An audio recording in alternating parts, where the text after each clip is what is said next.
మీ ఇంట్లో గోంగూర నిలువ పచ్చడి ఉందా? అది ఉంటేనే ఈ రెసిపీ చేసుకోగలం. గోంగూర గుడ్డు పులుసు నేను ఎక్స్పెరిమెంట్స్ చేస్తూ సక్సెస్ అయిన రెసిపీస్ లో ఇది one of the most favourite recipe. మీరు కనుక ట్రై చేసి టేస్ట్ చేస్తే తప్పకుండా థ్యాంక్స్ చెప్తారు. చాలేమ్మా నిన్ను పొగడుకున్నది, త్వరగా రెసిపీ చెప్పు అంటారా?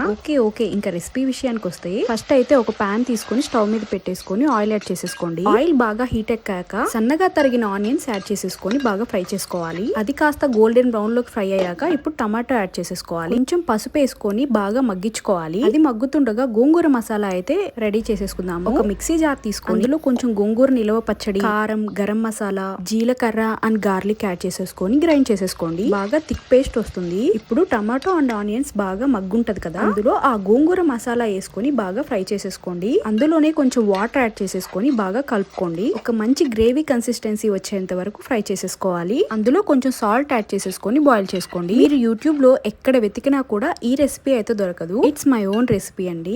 నాకు కుకింగ్ అంటే చాలా ఇష్టం. నేను చేసే ప్రతి ఒక్క రెసిపీ చాలా ఇష్టంతో చేస్తూ ఉంటాను. మధ్య మధ్యలో గ్రేవీ కన్సిస్టెన్సీ అయితే చెక్ చేసుకుంటూ ఉండండి. మరీ థిక్ కాకూడదు, మరీ లూజ్ గా కాకుండా చూసుకోండి. సో గ్రేవీ బాగా బాయిల్ అయ్యాక ఇలా కొంచెం ఆయిల్ పైకి రాగానే ఇప్పుడైతే బాయిల్డ్ ఎగ్స్ అనేది ఘాట్లు పెట్టుకున్న బాయిల్డ్ ఎగ్స్ యాడ్ చేసేసుకోవాలి. ఎగ్స్ యాడ్ చేసుకొని బాగా కలుపుకోవాలి. ఒక 15 మినిట్స్ మసాలా మొత్తం ఎగ్ కి పట్టేంత వరకు బాగా మూత పెట్టుకొని బాయిల్ చేసుకోవాలి. ఇంకా లాస్ట్ లో దించే ముందు కొంచెం కరివేపాకు యాడ్ చేసేసుకొని బాగా బాయిల్ చేసుకొని దించేసుకోవాలి.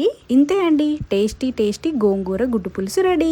అలా వేడి వేడి అన్నంలో ఈ గోంగూర గుడ్డు పులుసు వేసుకొని కొంచెం నెయ్యి వేసుకొని బాగా కలుపుకొని అలా ఒక్కొక్క ముద్ద తింటూ ఒక్కొక్క ముద్దలో ఆ కోడిగుడ్డు ముక్క నంచుకుంటూ తింటే ఉంటుందండి నా సామిరంగా. సూపర్ ఉంటదండి. సీరియస్లీ మీకు కనుక నేను చేసిన రెసిపీ నచ్చినట్టయితే తప్పకుండా ట్రై చేయండి. తప్పకుండా ట్రై చేసి టేస్ట్ ఎలా వచ్చిందో కమెంట్ సెషన్ లో కమెంట్ చేయండి. అభి అయితే ట్రై చేశారు, చాలా బాగుందని చెప్పేసి అయితే అన్నారు. సో నాకు మీ ఒపీనియన్ కూడా చాలా ఇంపార్టెంటే. ట్రస్ట్ మీ, టేస్ట్ అయితే చాలా బాగుంటుందండి. మస్ట్ ట్రై అని చెప్తాను నేనైతే. రెసిపీ నచ్చితే ప్లీజ్ లైక్ చేయండి, షేర్ చేయండి, సబ్స్క్రైబ్.